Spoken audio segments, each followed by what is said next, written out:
Film dimulai dengan memperlihatkan seorang pembunuh bayaran yang dikenal berkomitmen dan sangat berbakat di bidangnya bernama Gil Boksun. Suatu malam, dia ditugaskan untuk membunuh seorang ketua Yakuza yang sebenarnya dia pun bisa saja langsung membunuhnya. Tapi karena dia ingin merasakan sensasi melawan seorang Yakuza, Boksun pun sengaja memberikan sebuah katana untuk membiarkan sang lawan melakukan perlawanan.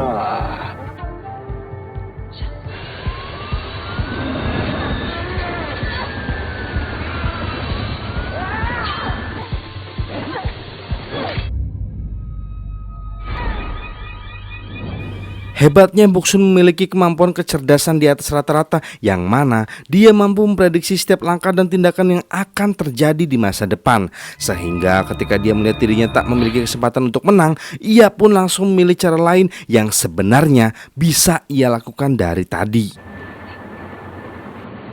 考えてもこの羅針一郎と 너 장부 좀 바꾸자. そうしよう 입을 얼른 미안. Tak seperti kehidupan pembunuh bayaran pada umumnya, Boksun justru memilih hidup dengan normal, berbaur dengan masyarakat layaknya orang-orang biasa lainnya. Dijelaskan dia memiliki seorang anak gadis bernama Jaeyong yang masih duduk di bangku sekolah, sehingga dari hal itu terpaksa membuat Boksun mau gak mau harus bergaul dengan emak-emak sosialita untuk menutupi identitas ia yang sebenarnya. Di sisi lain, nampaknya hubungan ibu dan sang anak terjalin kurang baik. Boksun selalu tak punya waktu hingga membuat Jaeyong yang sudah beranjak dewasa sering menutup diri, sehingga Jaeyong pun menjadi seorang anak yang kurang ajar alias badung dan tak punya sopan santun terhadap ibu yang sudah membesarkannya itu. Suatu malam, Boksun yang suka nongkrong di warkop tempat biasa ia kumpul bersama teman-teman yang masih amatir. Di situ ia sering berbagi tips tentang bagaimana tutorial menjadi seorang pembunuh bayaran yang pro. Berbeda dengan teman-teman yang masih kerja serabutan, mereka jarang dapat orderan, malah kebanyakan nganggur akibat status mereka yang masih amatir. Dijelaskan Boksun tergolong sukses karena ia sudah bergabung dengan MK yang ternyata adalah sebuah organisasi besar tempat bernaung semua pembunuh bayaran yang pro, di mana dalam organisasi itu memiliki beberapa aturan yang salah satunya melarang membunuh anak di bawah umur dan salah duanya tidak boleh bekerja tanpa izin dari organisasi. Dalam perjalanan pulang, Boksun diganggu oleh beberapa preman jalanan. Di situ kita diperlihatkan sedikit kemampuan salah satu teman Boksun yang bernama Haesong.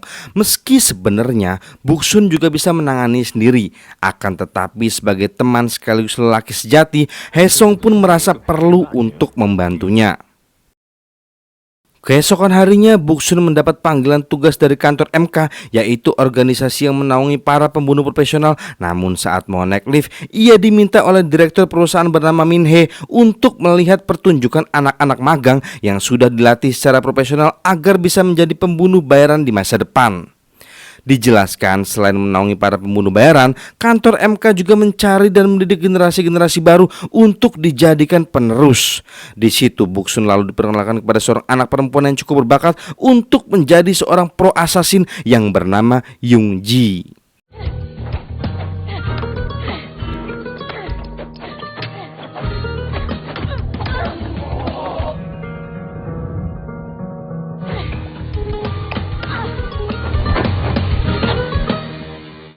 Selanjutnya kita diperkenalkan oleh ketua sekaligus pemilik perusahaan MK yang bernama Ketua Cha. Saat itu beliau memberikan dua pilihan misi kepada Boksun, yaitu misi ke Korea dan ke Rusia, di mana misi itu merupakan misi yang sangat rahasia. Karena kecintaannya kepada negaranya, atau dengan kata lain mager jalanin misi yang jauh-jauh, Boksun pun akhirnya memilih tugas misi di Korea. Karena saking rahasianya nih misi, Ketua Cha terpaksa harus turun tangan sendiri untuk menyelesaikan misi yang satunya lagi agar tak ada kegagalan dengan tujuan demi bisa menjaga reputasi perusahaan.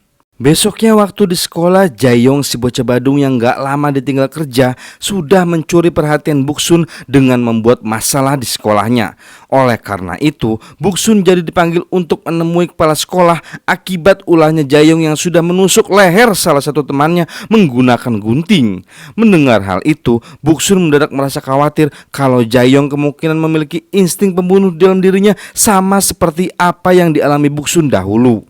Malam harinya, Buksun ditemani oleh Yungji untuk menyelesaikan misinya secepat mungkin sekaligus agar juniornya yang masih magang itu bisa belajar lebih banyak dari Buksun. Karena permintaan khusus dari kliennya yang minta agar kematian target dari misi ini terlihat seperti bunuh diri, membuat Buksun harus menggunakan metode khusus dalam misi ini. Akan tetapi saat hendak mengakhiri misinya itu, betapa terkejutnya Buksun waktu melihat sepucuk surat rekayasa pesan terakhir dari si korban yang sudah dipersiapkan Ketua Cha. Di situ Buksun menyadari kalau misinya kali ini sudah melanggar aturan perusahaan yang melarang membunuh anak di bawah umur. Menyadari hal itu, Buksun langsung menggagalkan misinya tersebut. 제 실수예요. Di sisi lain, Ketua Cha yang sudah sampai di Rusia mulai menjalankan misinya seorang diri, di mana misinya itu adalah misi untuk menghabisi puluhan anggota mafia. Di sini kita akan diperlihatkan betapa kuatnya Ketua Cha karena mampu menghabisi seluruh anggota mafia hanya dengan seorang diri.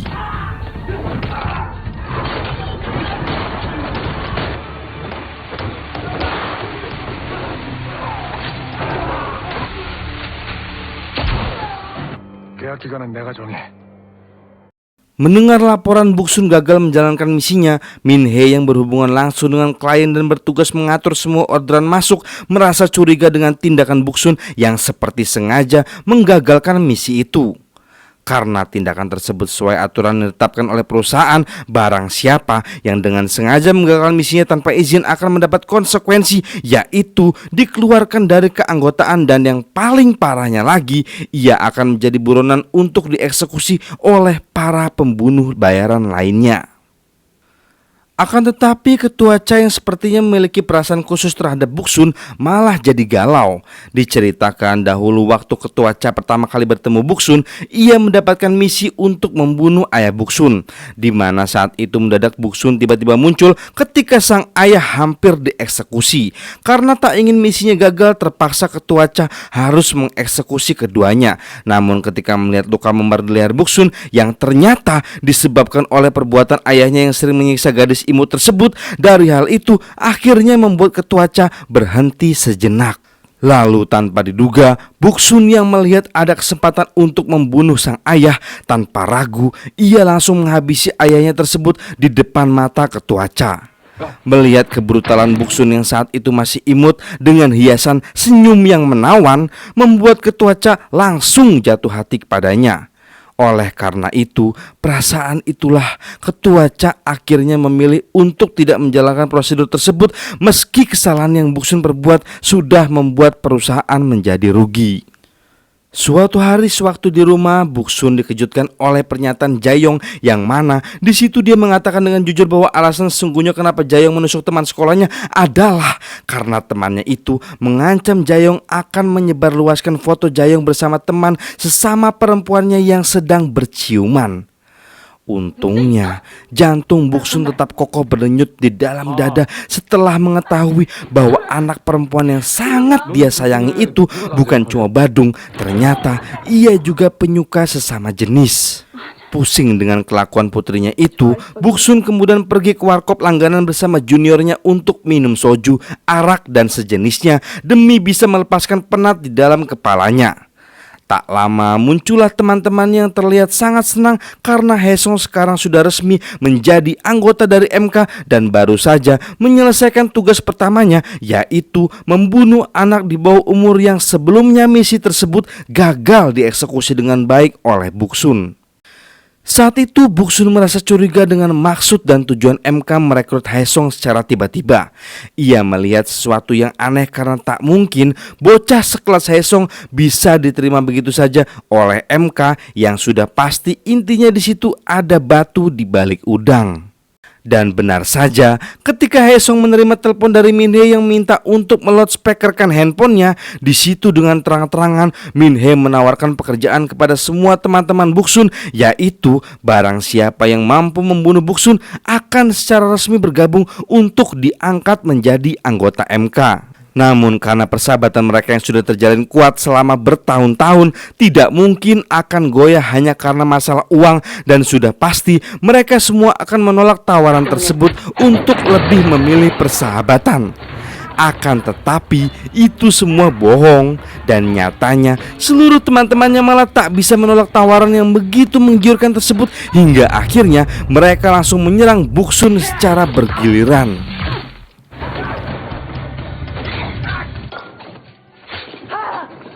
Mendengar berita tentang gagalnya Buksun dalam menjalankan misi ditambah tidak ada sanksi yang dikeluarkan untuknya, membuat para dewan mengadakan rapat dadakan.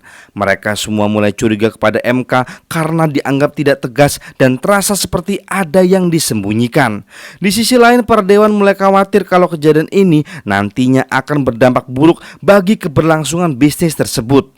Salah satu dewan berusaha menuntut Ketua Cha untuk bersikap tegas atas anggotanya karena telah melanggar aturan yang dibuatnya sendiri. Menyadari reaksi para dewan yang mulai melunjak dan tak menghargai lagi keputusan tersebut, Ketua Cha pun tak bisa tinggal diam begitu saja, dan dengan cara yang begitu brutal, ia pun tanpa basa-basi langsung membunuh cecunguk itu di hadapan semua dewan.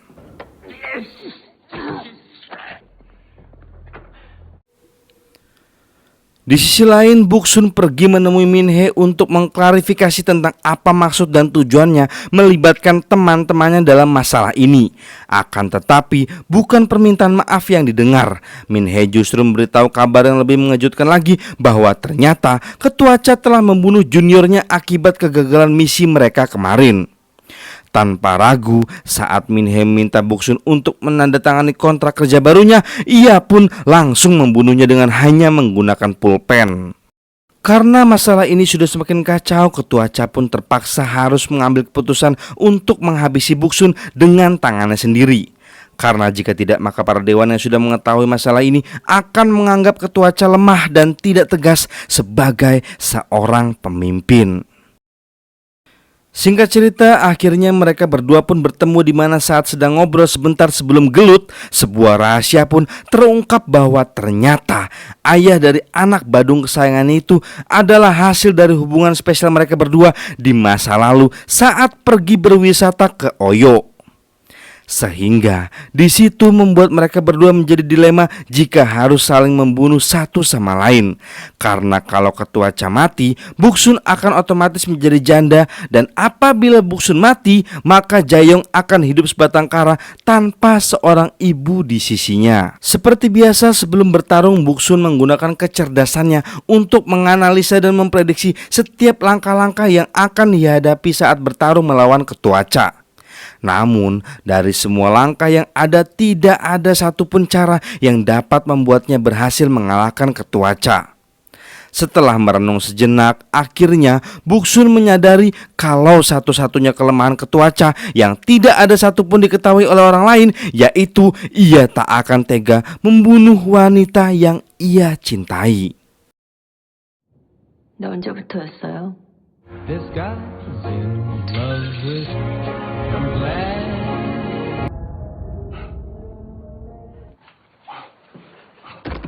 Waktu sakaratul maut, di situ Ketua Cha memberitahu bahwa semua kejadian ini disaksikan oleh Jae-yong. Ketua Cha dengan sengaja mempertontonkan aksi Buksun kepada anak kesayangannya itu agar Jae-yong tahu apa pekerjaan sebenarnya sang ibu.